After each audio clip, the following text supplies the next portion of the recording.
Hi viewers, welcome to this channel.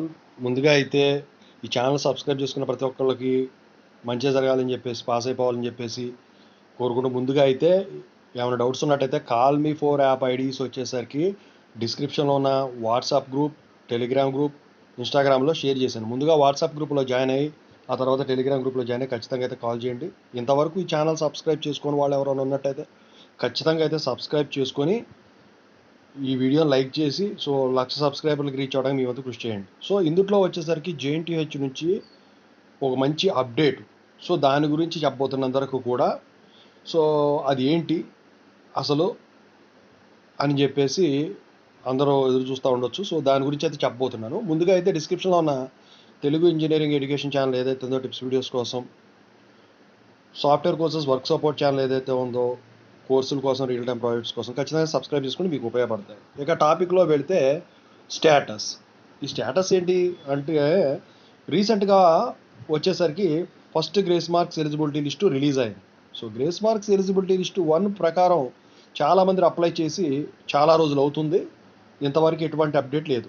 అయితే JNTH వచ్చేసరికి వాళ్ళు ఎవరైతే గ్రేస్ మార్క్స్ అప్లై చేశారో లేకపోతే డైరెక్ట్గా పాస్ అయిపోయారో వాళ్ళవి మ్యాక్సిమం 99% స్టేటస్ వచ్చేసరికి ఓడి ఎలిజిబిలిటీ చూపిస్తూ ఉంది. మీరు PCCMM తీసుకోపోయినా గ్రేస్ మార్క్స్ అప్లై చేసి ఉంటే మీ గ్రేస్ మార్క్స్ యాక్సెప్ట్ అయినట్టయితే PCCMM తీసుకున్నట్టు టిక్ కొట్టుకొని ఓడి స్టేటస్ ఎలిజిబిలిటీ చూపిస్తూ ఉంది. మరి కొంతమంది అడగవచ్చు, మరి మాకు చూపించట్లేదండి, మేము అప్లై చేసాము, మేము ఎలిజిబుల్ అయినా కూడా మాది రిజెక్ట్ చేశారా అని. అదే ఉండదండి. కొన్ని వచ్చేసరికి సీరియల్లో పెట్టుకుంటారు కదా, ఆ సీరియల్ ప్రకారం టిక్కులు కొట్టుకుంటూ ఓడి స్టేటస్లు కొన్ని అప్డేట్ ఇప్పుడు చేస్తారు, కొన్ని ఏమో తర్వాత చేస్తారు. అంటే ఈలోపు మీ కాలేజీలు వాళ్ళు PCCMM తీసుకెళ్ళిపోయి PCCMM ఇచ్చారనుకోండి, వాళ్ళ కాలేజీ కనుక కుదిరితే అప్పుడు వాళ్ళకు కూడా ఆ స్టేటస్ అనేది ఎలిజిబిలిటీ చూపిస్తారు. నాకు తెలిసి 99% ఓడి ఎలిజిబిలిటీ చూపిస్తూ ఉంది. మరి ఇట్లాంటి పరిస్థితుల్లో ఇప్పుడు మరి PCCMM నెంబరు PC నెంబర్ అడుగుతుంది కదా సార్ అందుట్లో అని మీరు అడగవచ్చు.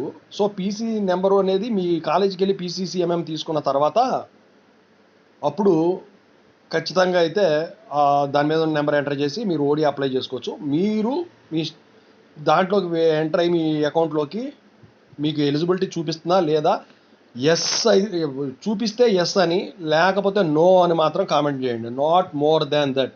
ఓకేనా?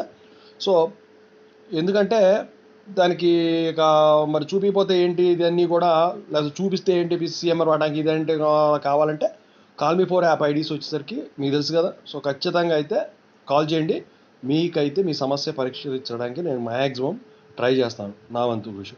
మొత్తానికైతే JNTH నుంచి వచ్చేసరికి ఇది మంచి గుడ్ అప్డేట్ అనమాట. మొన్న 2 రోజులు సర్వర్ పనిచేయలేదు, సర్వర్ అసలు పూర్తిగా పనిచేయలేదు, టెంపరీ అన్అవైలబుల్ 503. నేను చెప్పాను కదా దానికి కారణం ఏంటని నిన్న వీడియోలో, JNTH 2122 రిజల్ట్స్ వెబ్సైట్ 503 ఎర్రర్ అని, ఎందుకు ఏంటని, తర్వాత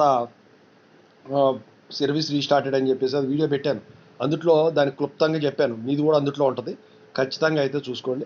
ఖచ్చితంగా అయితే మీ వంతుగా ఈ ఛానల్ సబ్స్క్రైబ్ చేసుకొని ఈ ఛానల్ 1,00,000 సబ్స్క్రైబర్కి వెళ్ళడానికి అయితే మీ వంతు కృషి చేయండి. I wish all the best. Thank you so